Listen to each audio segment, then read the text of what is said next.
Hi friends, আমার নতুন ব্লগে আপনাদের সবাইকে স্বাগত। আজকে যে ব্লগটা আপনাদের সামনে নিয়ে এসেছি সেটা হচ্ছে আমার বিয়ের দিন একদম ভোরবেলায় যা যা হয়েছে সেই ব্লগ। মানে বিয়ের একদম ভোরবেলায় আমরা মানে আমার মা, পাপা, মাসি, মামি সবাই মিলে বরণডালা নিয়ে রওনা দিয়েছিল পুকুরের উদ্দেশ্যে বরুণ দেবকে নিমন্ত্রণ জানাতে। বিয়ের দিন সর্বপ্রথম গঙ্গাকে নিমন্ত্রণ করতে হয়, বরুণ দেবকে নিমন্ত্রণ করতে হয়। আর আমি এখন বসেছি বৃদ্ধির সাজ করতে। আর কিছুক্ষণের মধ্যে বৃদ্ধির সমস্ত পুজো আয়োজন শুরু হয়ে যাবে। আমাদের সময় ছিল সকাল 9টা, তো আমি একদম ভোরবেলা উঠেই সেজে নিচ্ছি, বৃদ্ধির লুকটা নিয়ে নিচ্ছি, কারণ এরপরে আমাকে চলে যেতে হবে আমার পুরনো বাড়িতে। কারণ ঠাকুরমশাই বলে দিয়েছিল পুরনো বাড়িতেই বৃদ্ধির কাজটা হবে, ঠাকুরের সামনে, আমাদের যে গৃহদেবতা তার সামনে। তাই এখন আমি বসেছি এই বৃদ্ধির সাজ নিতে, যেটা আমি প্রথম থেকেই এই শাড়িটাই সিলেক্ট করে রেখেছিলাম। সাদা শাড়ি, লাল পাড়, তার সাথে কিছু অর্নামেন্ট, সেগুলো আমি একে একে পরছি। আজকে বিবাহের দিন, এই দিনটা সবার জীবনে স্পেশাল থাকে, একবারই আসে, আর সেটা সকালে বৃদ্ধি দিয়ে শুরু হয়। তাই এই দিনের সাথে একটা আলাদা ইমোশন জড়িয়ে থাকে সবার ক্ষেত্রেই। আর এই বৃদ্ধির লুকটা নিয়ে কিন্তু আমি প্রথম থেকেই খুবই ইমোশনাল ছিলাম, তাই আমার এই শাড়িটা আমি খুব মনোযোগ দিয়ে চয়েস করেছিলাম।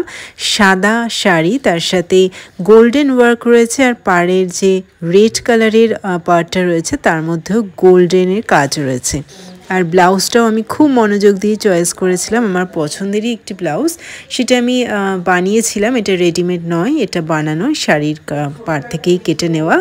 আর কানে যে আমি এক্সটেনশন যেটা পরছি এখন, সেটাও আমার খুব ইচ্ছা ছিল যে বৃদ্ধির দিন আমি এই লুকটাই ক্রিয়েট করব, আর তার সাথে আপনাদের সাথে আমি শেয়ার করলাম। কেমন হয়েছে প্লিজ জানাবেন।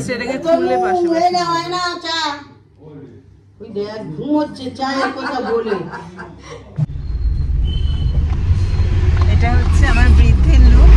এখন আমরা অজয়নগরে ফ্ল্যাট থেকে যাচ্ছি গড়ফার ফ্ল্যাটে, সেখানে বৃদ্ধি হবে, পাপাও যাচ্ছে, মাও যাচ্ছে সাথে, আর সাথে বরণডালা রয়েছে। তো ওখানে আমাদের পুরোহিত মশাই ওয়েট করছেন।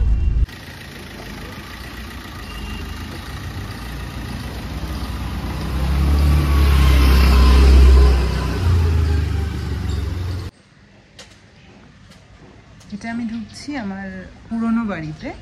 এখানে বৃদ্ধিটা হচ্ছে কারণ এখানে ঈশ্বর মানে আমাদের ভগবানের যে মূর্তি রয়েছে সেটা রয়েছে।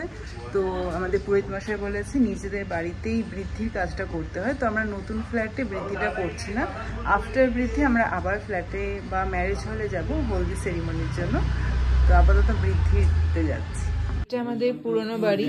আমাদের এইটা হচ্ছে আমরা যে বাড়িতে, পুরনো বাড়িতে এতদিন ছিলাম সেইটা। লক্ষ্মী মা রয়েছে, আর এগুলো বৃদ্ধির সমস্ত সরঞ্জাম সাজানো রয়েছে আগে থেকেই, কালকে পুরোহিত মশাই সাজিয়ে রেখেছে। এই ডাব, সরা, প্রদীপ, আরো যা যা উপকরণ থাকে সমস্ত রাখা হয়েছে।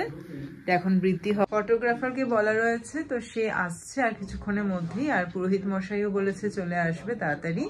তো আমি রেডি, বাস এখানে একটা ওড়না দেব। তো এটা আমার বৃদ্ধির পুরো লুকটা আপনাদের সাথে শেয়ার করছি।